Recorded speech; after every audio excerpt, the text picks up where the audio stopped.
radiovostok.ch.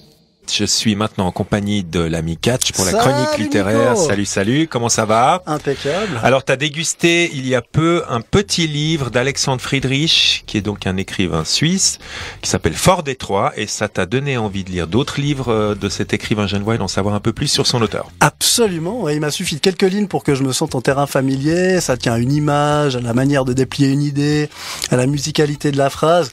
Bref, à ce qu'on peut appeler style sans que ce soit pompeux ni prétentieux. Il y avait déjà quelques années que le nom de cet auteur revenait dans ma tête, mais j'avais pas encore pris le temps de m'en approcher plus directement.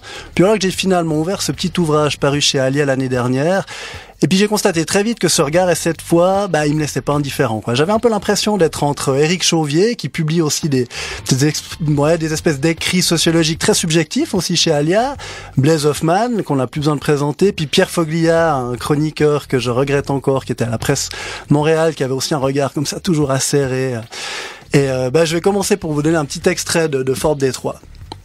Ainsi Ford n'est pas seulement au cœur du destin de Détroit qu'il façonne, domine, transforme et manipule.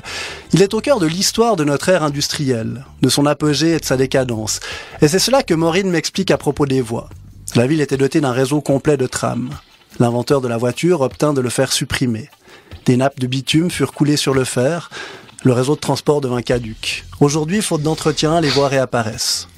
Un jour, nous vivrons dans le silence. Il n'y aura plus de tram ni de voiture, rien que des voies qui ne mènent nulle part.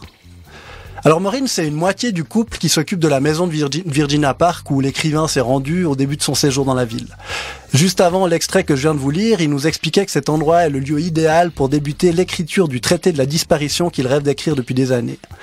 Comme le dit l'auteur avec les livres, il s'agit pour lui d'explorer des idées par un déplacement géographique sans schéma préétabli, mais pour les vérifier.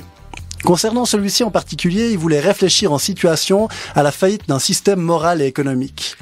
Alors on le suit dans la ville, il se déplace souvent à vélo, observant et réfléchissant à tout ce que sa curiosité rencontre. Il nous donne à voir des scènes de vie et des paysages profondément désenchantés, mais tout ceci d'une manière savoureuse. Et le taxi est toujours garé devant le Henry Ford Hospital. Immobile, jaune, plombé de soleil, convoité par les éclopés qui comptent leur monnaie, ouvrent la portière, renoncent, chavirent, s'en vont. Cet étrange taxi mène peut-être à la mort. Alors Alexandre Friedrich, il a commencé à écrire lorsque le directeur de l'école privée où il se trouvait à Madrid a expliqué aux élèves qu'ils pouvaient, s'ils le voulaient, prendre quelques notes sur les événements de la journée. Il a eu cette bonne idée d'ajouter « Vous verrez, c'est passionnant ». Friedrich avait 12 ans et il n'a jamais cessé d'écrire depuis, y trouvant un moyen pour, je le cite, réfléchir et sauver ce qui peut l'être de la vie quotidienne.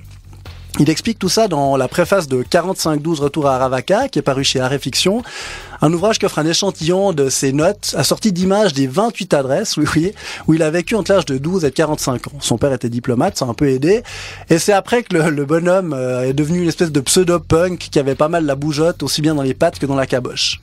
Alors pour vous donner quelques échantillons de 45-12 Retour à Aravaka, on peut dire notamment « Écrire n'est pas une autre voie, c'est la vie et l'ambition de clarifier la somme des perplexités ». Ça, c'est de 1986. À Saint-Christol, de mon lit, je vois un inconnu s'avancer, une pelle à neige à la main. Il la plonge dans le fond de la pièce, soulève une brassée de phrases, des phrases aux lettres majuscules qu'on croirait gravées dans le marbre. Tandis qu'il emporte son butin, des phrases glissent au sol. Quand il a disparu, je les ramasse.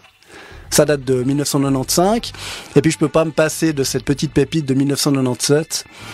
Difficile d'agrandir son territoire sans poésie. Alors depuis 2011, ces notes sont devenues électroniques. Elles sont postées sur un blog qu'il a intitulé Journal d'inconsistance. Alors il y a déjà plus d'une centaine de petits textes qui ont été postés cette année, et un des derniers dit ceci. À nouveau à Kuala Lumpur, ville triste au cœur bétonné et clinquant. Les trois populations, chinoises, malaises, indiennes, se côtoient sans aménité. Islam d'État et capitalisme antilibéral. Mariage inhumain. Moi qui gardais un souvenir détestable de Singapour dans les années 90, je vois qu'il y a peut-être pire. En 2014, il y a un petit bouquin qui s'est fait remarquer aussi chez Alia. Son titre, c'était EasyJet. Et il y comptait ses 14 déplacements effectués grâce à la fameuse compagnie Orange. Mais donc, en fait, Friedrich, c'est un écrivain voyageur. C'est un voyageur qui écrit. Ouais, alors on pourrait penser ça. Mais en fait, moi, j'adore ce qu'il dit de ce terme valise. Il dit que c'est plutôt fait pour le marketing, en fait, le terme d'écrivain voyageur. Et il rappelle qu'à la base, Michel Lebris, qui a fondé le Festival Étonnant Voyageur à Saint-Malo, associait cette notion à l'idée d'un aventurier qui prend des notes de type littéraire. Or, nous dit Friedrich, il n'y a plus d'aventuriers. Mike Horn l'a prouvé en créant des défis sur mesure tels que le tour du monde sur la latitude zéro. Puis les écrivains, c'est des hommes assis. Donc Friedrich a toujours voyagé, il fait du sport, il inclut ses expériences rapportées dans différents textes, publiés ou non. Le but étant, et là je le cite de nouveau, de réfléchir en mouvement, ou pour le dire avec prétention, de confronter les idées et le réel. Enfin bref, vous avez qu'à aller voir de plus près, c'est en plus souvent chez des éditeurs de la place, donc Art et Fiction, les éditions des Sauvages aussi, qui ont publié un de ces textes en fin d'année dernière, autrement chez Aérolimite. Alors voilà, bonne lecture. radiovostok.ch